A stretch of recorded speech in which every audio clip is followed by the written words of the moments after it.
IPL 2026 సీజన్లో sun Risers Hyderabad అద్భుత ప్రదర్శన చేస్తున్నప్పటికీ మాజీ ఆటగాడు మరియు ప్రస్తుత తెలుగు కామెంటేటర్ హనుమ విహారీ చేసిన వ్యాఖ్యలు పెను దుమారం రేపుతున్నాయి.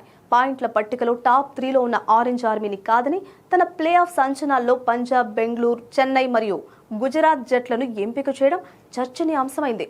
వరుసగా 5 విజయాలు సాధించి ప్లే ఆఫ్స్ రేసులో పటిష్టంగా ఉన్న హైదరాబాద్ జట్టును విహారీ కావాలని విస్మరించాడని నెటిజన్లు సోషల్ మీడియా వేదికగా విమర్శిస్తున్నారు. ముఖ్యంగా సిఎస్కే ఫ్యాన్స్ కూడా ఆశ్చర్యపోయేలా ఆ జట్టును టాప్ 4లో ఉంచడం వెనుక విహారీకి సన్ రైజర్స్ అభిమానులపై ఉన్న కోపమే కారణమని విశ్లేషకులు భావిస్తున్నారు. ఈ పరిణామాలతో తెలుగు కమెంటేటర్లు వర్సెస్ ఎస్ఆర్హెచ్ ఫ్యాన్స్ మధ్య వాతావరణం వేడెక్కింది. ఈ వివాదానికి బీజం గతంలో ఉప్పల్ వేదికగా జరిగిన కోల్కతా మ్యాచ్ సందర్భంగా పడింది. ఆ సమయంలో పిచ్ కండిషన్స్ మరియు వికెట్ల పతనంపై విహారీ చేసిన విశ్లేషణను తప్పుబడుతూ అభిమానులు ఆయన్ని టార్గెట్ చేశారు. దీనికి ప్రతిస్పందనగా ఆయన కొందరు నెటిజన్లను లాక్డౌన్ కిడ్స్ అని సంబోధించడం వివాదాన్ని మరింత రాజేసింది.